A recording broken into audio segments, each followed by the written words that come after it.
صحابہ کے درمیان یہی ماحول تھا۔ حدیث پاک میں ملتا ہے صحابہ کرام مسجد نبوی میں جمعہ کی نماز کے لیے جو آتے، پہلی صف کا ثواب ہے نا، حضور پاک صلی اللہ تعالیٰ علیہ وسلم نے صرف ایک بار یہ ارشاد فرمایا کہ اگر میں تمہیں بتا دوں کہ پہلی صف میں نماز پڑھنے کا ثواب کیا ہے، تو اس پہلی صف میں آنے کے لیے تم سب آپس میں تلوار بازیاں کرنے لگ جاؤ گے، جنگ ہو جائے گی تمہارے درمیان۔ تو حضور پاک صلی اللہ علیہ وسلم نے اتنا فرمایا تھا، لیکن تلواریں تو نہیں نکلتی تھی صحابہ کی۔ لیکن جمعہ کی نماز کے لیے جو صحابہ مسجد نبوی میں آتے تھے، جانتے ہیں وہ کب آتے؟ فجر کی نماز میں آ جاتے تھے۔ جو فجر کی نماز میں حاضر ہوا اسے جمعہ کی نماز پہلی صف میں ملی۔ تو یہ دوڑ تھی۔ اور اس کے علاوہ صحابہ کا معمول یہ تھا کہ وہ کسی چیز میں پیچھے نہیں رہنا چاہتے تھے۔ وہ نبی پاک صلی اللہ تعالیٰ علیہ وسلم کی محفلوں کو کاؤنٹ کرتے ہیں، کس نے کتنی محفل اٹینڈ کیا ہے، اس میں اس کی فضیلت بھی تھی۔ حضور پاک صلی اللہ تعالیٰ علیہ وسلم کے ساتھ کتنے سفر کیے، کس نے کتنے جنگوں میں شرکت کی، اسی اعتبار سے ان کے مقامات ہیں۔ کوئی صحابی ہیں جو حضور پاک صلی اللہ تعالیٰ علیہ وسلم کے ساتھ 10 جنگوں میں شریک رہے، کوئی 12 جنگوں میں شریک رہے، اور کچھ صحابہ ایسے ہیں جنہوں نے حضور کی ہر جنگ میں شرکت خود فرمائی۔ جتنے غزوات میں حضور تھے اتنے غزوات میں وہ بھی تھے۔ صحابہ ان کو اتنی قدر کی نگاہ سے دیکھتے اور کہتے ان کے مقام کو تو کوئی پہنچ ہی نہیں سکتا۔ یہ ماحول ہو، ایک دوسرے پر سبقت لے جانا نیکیوں میں، یا بے حیائیوں کا دورہ ہے۔ یہاں پر اکثر نوجوان یہ چاہتے ہیں کہ وہ آدھا بے حیا ہے تو میں پورا بے حیا بن جاؤں۔ نعوذ باللہ۔ دنیاوی اعتبار سے میں کمپٹیشن کرو گے، مقابلہ آرائی کرو گے تو ذلت کی طرف جاؤ گے، بہت زیادہ عمیق غار میں گر جاؤ گے۔ جانتے ہو آج اسی دکھاوے کے چکر میں، ریاکاری کے چکر میں پورا معاشرہ تباہ ہو رہا ہے، پورا معاشرہ برباد ہو رہا ہے۔ لوگوں کو دکھانے کے لیے کتنے کام ہو رہے ہیں آج جاؤ ہماری شادیوں کے محلات دیکھ لو، پارٹیاں دیکھ لو، تمہارے برڈے کی پارٹیاں دیکھ لو، یہ سب ایک دوسرے کو دیکھ کر اپنی بڑھوتری بیان کرنا اور اپنی بڑائی ظاہر کرنے کا ہی ایک ہی مقصد رہ جاتا ہے۔ سب کا حال یہی ہے، اس میں دوڑ کیوں لگا رہے ہو؟ تم جتنا بھی دوڑو گے دنیا میں کسی سے پیچھے ہی رہو گے، کتنا کر لو گے۔ کسی صاحب نے اپنی بیٹی کی شادی میں 10 لاکھ روپے خرچہ کیے، آپ نے دیکھا اتنا ڈیکوریشن ہے، اتنا فلاں ہے۔ اسی دن سے آپ کے دل میں یہ تمنا جاگنے لگی میں 15 لاکھ کر کے دکھاتا ہوں۔ تیسرا کھڑا ہوا، وہ کہا کہ میں 20 لاکھ خرچہ کر کے دکھاتا ہوں۔ ان تمام چیزوں میں کیا کمپٹیشن نہیں ہے، بلکہ باپ جو خرچہ کرتے ہیں وہ اپنی جگہ پر، خود نوجوان کو یہ فکر ہے میرا دوست اتنا خرچہ کیا تھا میں اتنا کروں۔ یعنی تم شادی اپنی زندگی کے لیے نہیں، اس کو دکھانے کے لیے کر رہے ہو۔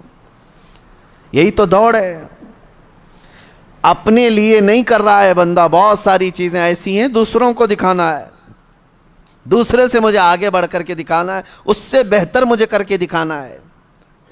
دنیا میں اس سے بہتر کے چکر میں تم لٹ گئے، لیکن بہتر نہیں ہو پایا۔ کبھی آپ نے یہ سوچا کہ میرے اتنے اخراجات ہو گئے، اتنا میں نے لوگوں کو دکھانے کے لیے پتہ نہیں کیا کیا کھانے بنائے اور سب کھائے اور گٹر میں پھینک کر چلے گئے۔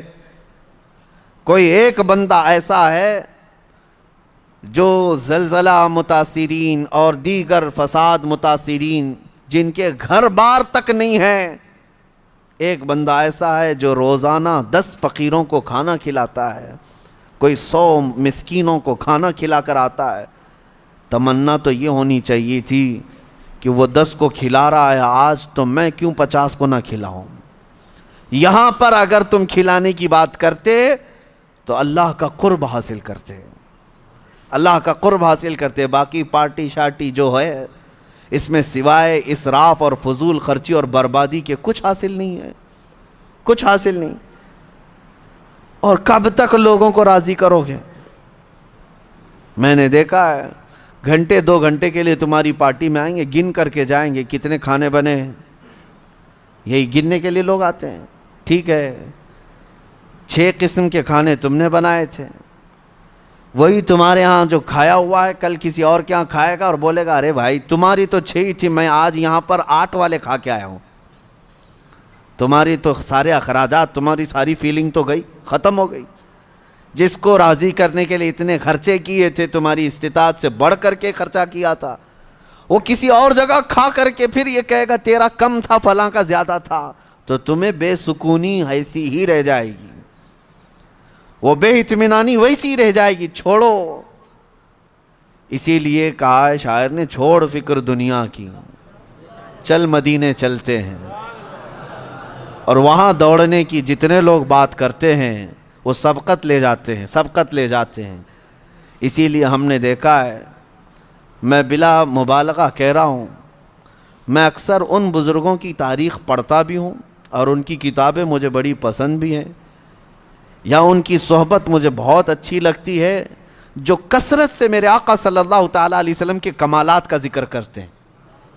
دل لگتا ہے ان بزرگوں کے پاس. اس کی وجہ یہی ہے کہ ان کو ہم جتنا پڑھتے ہیں ہمارے اندر سے اتنا ہی عشق رسول بڑھتا چلا جاتا ہے, اتنا ہی بڑھتا چلا جاتا ہے.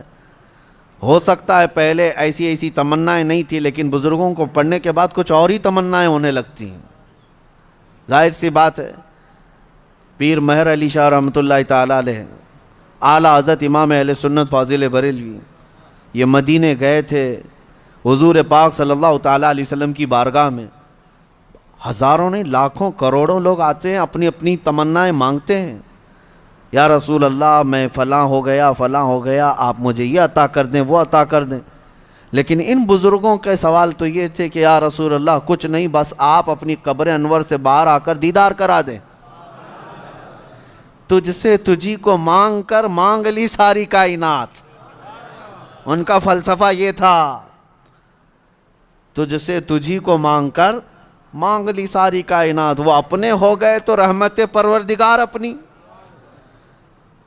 اور یہ سوال کیا, اور دونوں بزرگوں کو پہلی مرتبہ, دوسری مرتبہ, تیسری مرتبہ امید تو ان کی پوری نہیں تھی, یعنی وقتی طور پر ان کی مانگی ہوئی چیز تو سامنے نہ ملی. حکمتیں ہیں. دوسرے دن اعلیٰ حضرت فاضل بریلوی نے بھی اپنے ماتھے کی آنکھوں سے جلوہ رسول کو دیکھا. پیر مہر علی شاہ صاحب مدینے سے رخصت ہی ہو گئے, یہ کہتے ہوئے کتے مہر علی کتے تیری سنا, گستاخ آنکھیں کتھی جا اڑیاں. اے مہر علی کہاں تیرا منہ اور کہاں وہ مقام, تیری آنکھیں کیا اس لائق ہیں کہ تو دیکھنے کی تمنا کر بیٹھا. پھر یہی سوچ کر کے نکلے, وادی ہمرا پہنچے تھے. مکہ جانے کا راستہ ہے بدر کے قریب, وادی ہمرا. عصر کی نماز سے فارغ ہوئے تھے, دیوار کے پاس میرے مصطفیٰ کا دیدار ہوا. پرانی دیوار کے پاس کھڑے نبی پاک صلی اللہ تعالیٰ علیہ وسلم اپنے کمالات, اپنے جلووں کے ساتھ تشریف لائے. اب میں آپ کو یہ بات عرض کر رہا ہوں, کیوں میں نے یہ ذکر کیا. ہم نے اعلیٰ حضرت کو بھی پڑھا, پیر مہر علی شاہ صاحب کو بھی پڑھا, ہم ویسے بھی عمروں پر جاتے رہے, حج پر جاتے رہے, لیکن اب جب جاتے ہیں تو یہی تمنا ہوتی ہے کہ آقا جب انہیں دے سکتے ہیں تو ہمیں کیوں نہیں دے سکتے. یا رسول اللہ آپ کے متعلق تو ہمیں اتنا ہی معلوم ہے, ایک میرا ہی رحمت میں دعویٰ نہیں. اور ہمارا حال اگرچہ ان بزرگوں کے برابر کا نہیں ہے, وہ پہنچے ہوئے عاشقان رسول ہیں, کمالات ہیں, ان کی عبادات ہیں, سب کچھ اپنی جگہ پر ہے, لیکن اتنی بات تو پکی ہے رسول گنہگاروں کے بھی تو ہیں, امتی تو ہم بھی ان کے ہیں. نبی پاک صلی اللہ تعالیٰ علیہ وسلم کی بارگاہ میں یہ تمنا کرنا اور اس طرح کی التجا کرنا کس نے سکھایا؟ انہی بزرگوں کی تاریخ نے سکھایا. اسی لیے میں کہتا ہوں ایسوں کو دیکھو کہ تمہیں نیکیوں کی طرف بڑھنے کا شوق پیدا ہو جائے. ایسوں کو دیکھو, ان لوگوں کو نہ دیکھو جو دنیا میں مست ہیں, مگن ہیں. کوئی ناچ رہا ہے، کوئی تھرک رہا ہے، تم ان کو دیکھ کر کے یہ سوچنے لگتے ہو کہ مجھے بھی ایسی زندگی گزارنی چاہیے۔ شیطان تمہیں نیچے کی طرف لاتا ہے۔ دنیا داروں کو جب جب دیکھتے رہو گے گناہوں کی خواہش پیدا ہوتی رہے گی۔ ایک بات یاد رکھ لینا، گناہ تمہارا نفس بعد میں کرتا ہے، لیکن تمہاری آنکھیں پہلے نظارے دکھاتی ہیں، دنیا کی رنگینیاں تمہارے سامنے لاتی ہیں، فلاں کی زندگی، فلاں کی زندگی، فلاں کی زندگی۔ آپ کیا سمجھتے ہیں ٹی وی، یہ تمام چیزیں جو لائی گئی ہیں، ٹیلی ویژن، پوری دنیا بھر کی عیاشی تمہارے آنکھوں کے سامنے لائی جاتی، کیوں؟ یہ شیطان اچھی طرح یہ جانتا ہے کہ یہ نفس پر ہزار کنٹرول کر لے گا، لیکن اپنی آنکھوں پر کنٹرول کرنا اس کو بہت مشکل ہے۔ اور جہاں یہ نگاہیں بہکی، پھر یہ نگاہوں کے اثر میں اس کا پورا نفس بھی وہی کام کرے گا۔ آج یہی حالات ہیں میرے عزیز، اسی لیے دیکھو، مگر ان کو دیکھو جو میرے مصطفیٰ کے دیوانے ہیں، ان کو بار بار دیکھتے رہو، بار بار سنتے رہو۔ تمہیں جنت کی طرف بھاگنے کا شوق پیدا نہ ہوا تو مجھے پتا نہ، ان کو بار بار دیکھو۔ اور یہ دنیا داروں کو جتنی بار دیکھو گے، دنیا میں جینے کی ہوس بڑھتی چلی جائے گی، نہیں مجھے اور جینا ہے، اور چھوٹی چھوٹی چیزوں سے ڈرنے لگو گے، ارے نہیں ابھی تو مرنا نہیں ہے، مجھے ابھی اتنا بنگلہ بنانا ہے، مجھے ابھی یہ کرنا ہے۔ دنیا داروں کو جتنی بار دیکھتے جاؤ گے ہوس بڑھتی جائے گی دنیا میں جینے کی۔ لیکن ایک بات پکی میں آپ کو بتاؤں، عاشقان مصطفیٰ کو جتنی بار دیکھو گے موت کی تمنا آتی رہے گی، کب آنکھیں بند ہوں گی، کب حضور کا زیارت ہوگی۔ وہاں مرنے کا ڈر ہی ختم ہو جاتا ہے، موت کا خوف ہی نکل جاتا ہے۔ اسی لیے میرے عزیزو، یہ فیصلہ تمہارے ہاتھ میں ہے کہ اب بچے ہوئے جو زندگی کے دن ہیں کس طرف دوڑتے ہو۔ ایک بات میں آپ کو بتا دوں، ایک دانشور کی بات مجھے بڑی اچھی لگی تھی، انہوں نے بہت پیارے انداز میں کہا ہے کہ یہ دنیا میں جتنے بورڈ لگے ہوئے ہیں، روڈ پر سائن بورڈ ہوتے ہیں، کہاں کے؟ پونا کا 140 کلومیٹر، بنگلور کا بورڈ ہے، دلی کا بھی ہوگا، احمد آباد کا بھی ہوگا۔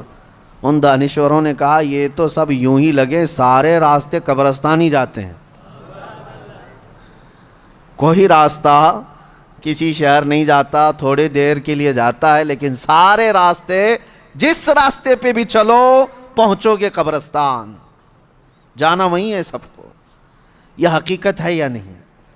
کسی بھی راستے پر جاؤ، لیکن آخری منزل تمہاری کہاں ہے؟ وہ قبرستان ہے۔ جب وہاں جانا طے ہے میرے عزیزو، کب تک ہم اپنے اس نفس کی غلامی میں رہے ہیں؟ نکل آؤ۔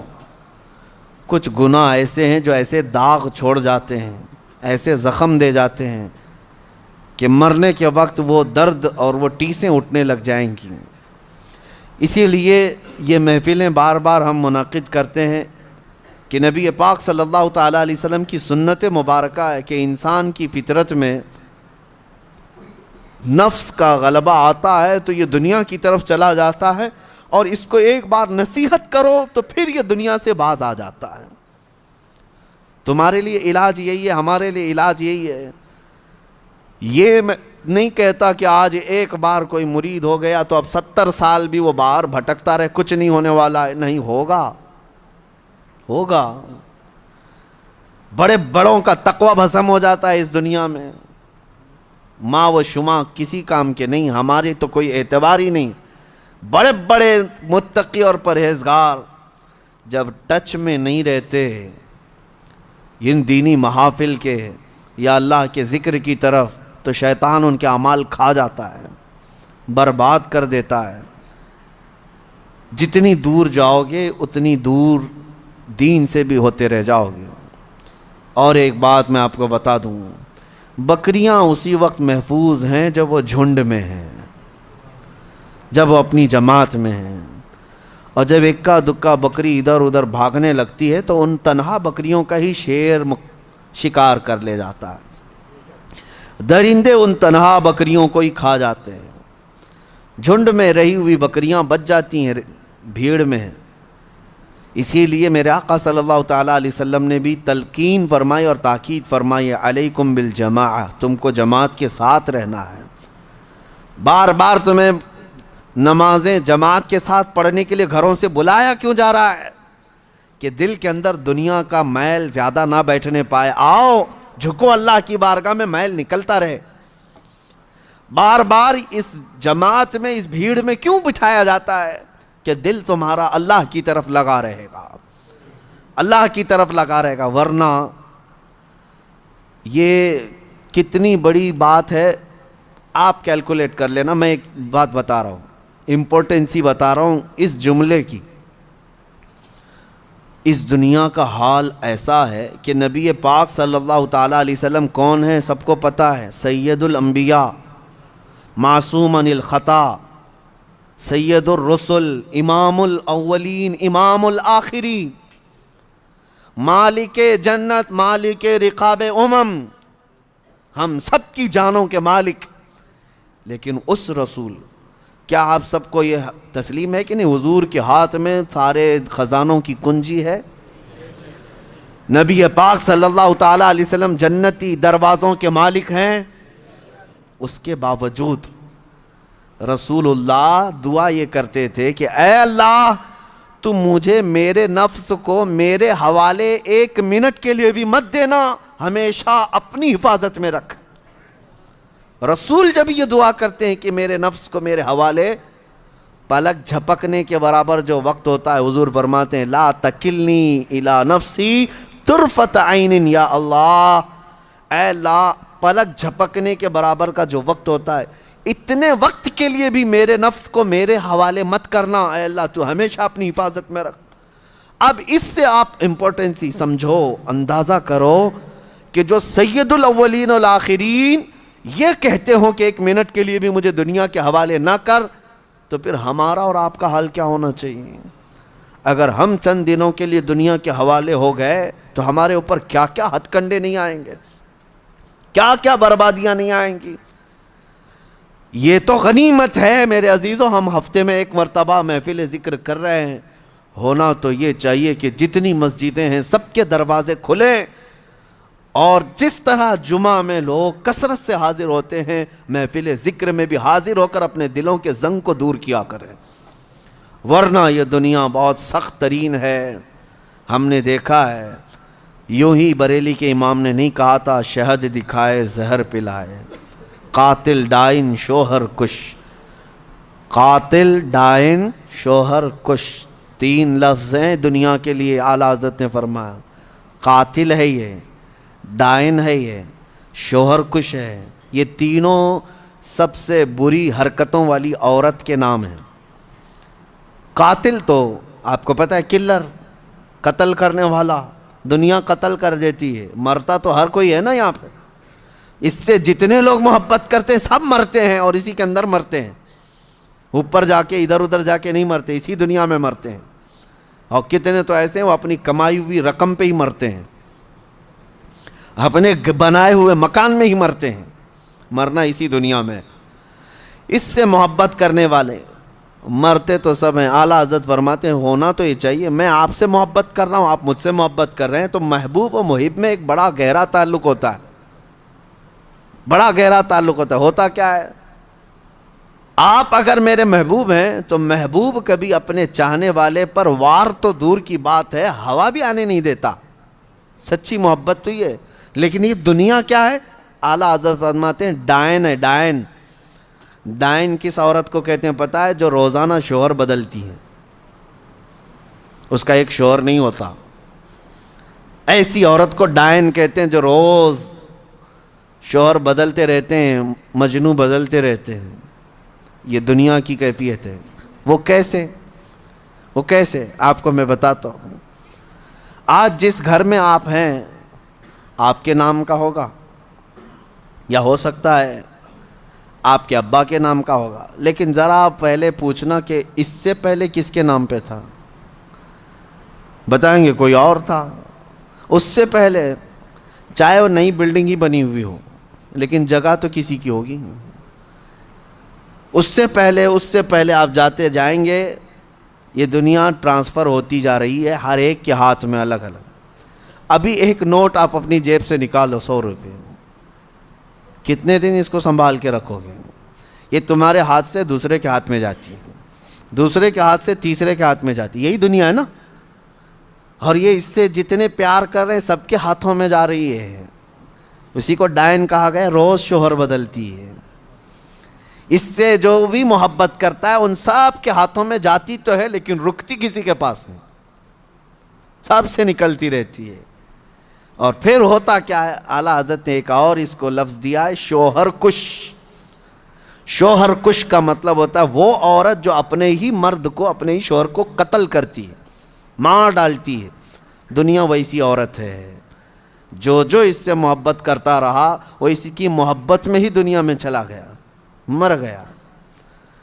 اسی لیے نتیجہ کیا ہے, کرنا کیا چاہیے؟ جب یہ ڈائن ہے اور یہ شوہر کش ہے تو اعلیٰ حضرت کا میسج سنو, اس مردار پہ کیا للچائے دنیا دیکھی بھالی ہے. اس مردار پہ کیا للچائے دنیا دیکھی بھالی.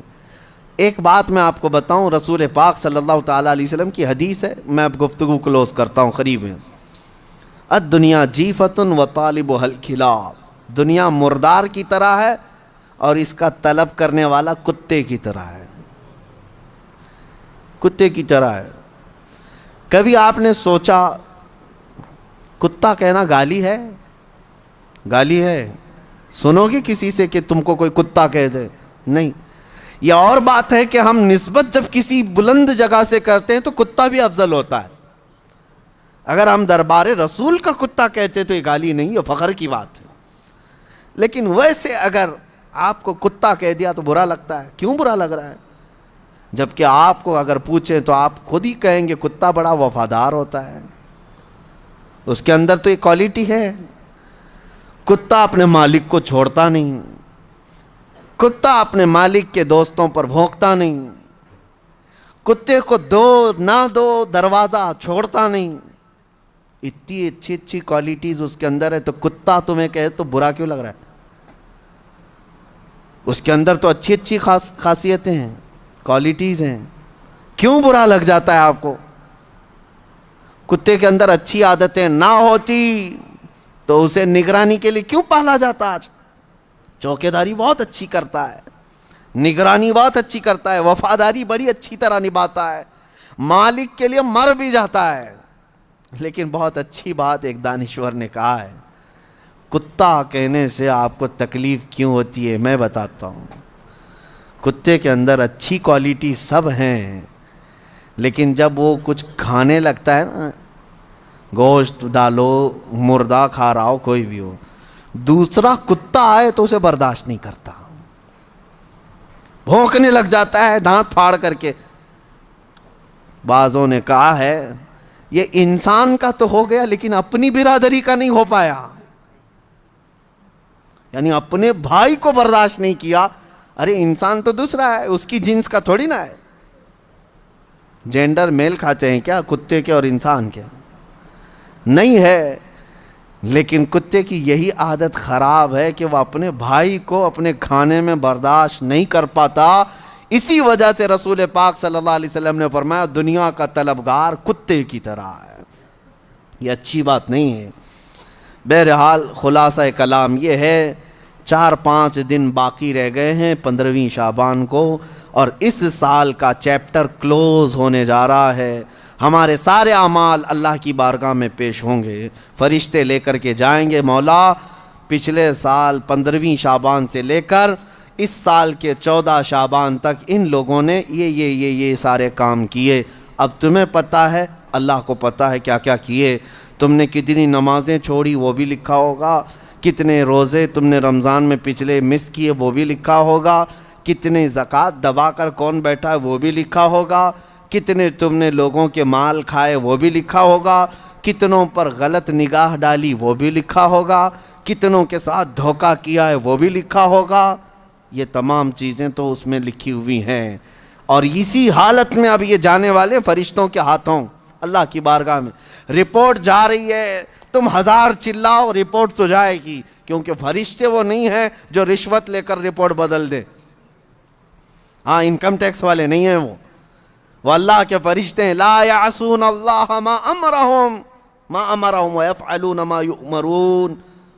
اللہ نے جس بات کا انہیں حکم دیا اس میں ایک رتی برابر وہ نافرمانی نہیں کرتے. جس بات کا انہیں حکم دیا گیا وہی کرتے ہیں. وہ اپنی ڈیوٹی کے پکے ہیں, لے کر جائیں گے, ابھی سب کے اعمال لے کے جائیں گے. پیچھے گھوم کر کے دیکھ لو سال بھر میں کیا کیا کیے ہو, تمہیں اچھی طرح سے معلوم ہوگا کس مہینے میں کیا کیا عمل ہوئے ہیں. بھول جاتے ہو تو یہ اور ایک بڑا عذاب ہے. اگر گناہ کر کے بھول جاتے ہو تو یہ اور ایک بڑا عذاب ہے. یاد رکھو گے تو آگے کی زندگی اچھی ہو سکتی ہے. لیکن اب رپورٹ جا رہی ہے, ایک کام کر سکتے ہو, رشوت تو نہیں دے سکتے انہیں, کسی طرح کی لالچ بھی نہیں دے سکتے فرشتوں کو, اے فرشتوں میری یہ چیز چھپا دینا, یہ چیز چھپا دینا, کچھ نہیں کر سکتے. ایک چیز ہے, قرآن میں اللہ نے فرمایا ان الحسنات یذہبن السیئات. کچھ نیکیاں ایسی ہیں کہ اگر تم کرو گے تو برائیوں پر پانی پھیر دیا جائے گا. رپورٹ تو وہ لے کر ہی جائیں گے, لیکن 4 دن میں کچھ ایسا کرو کہ اس رپورٹ کے اوپر صرف اور صرف تمہاری نیکیاں ہی درج ہوں, باقی سارے گناہ ویسے ہی مٹا دیے جائیں. یہ ہو سکتا ہے.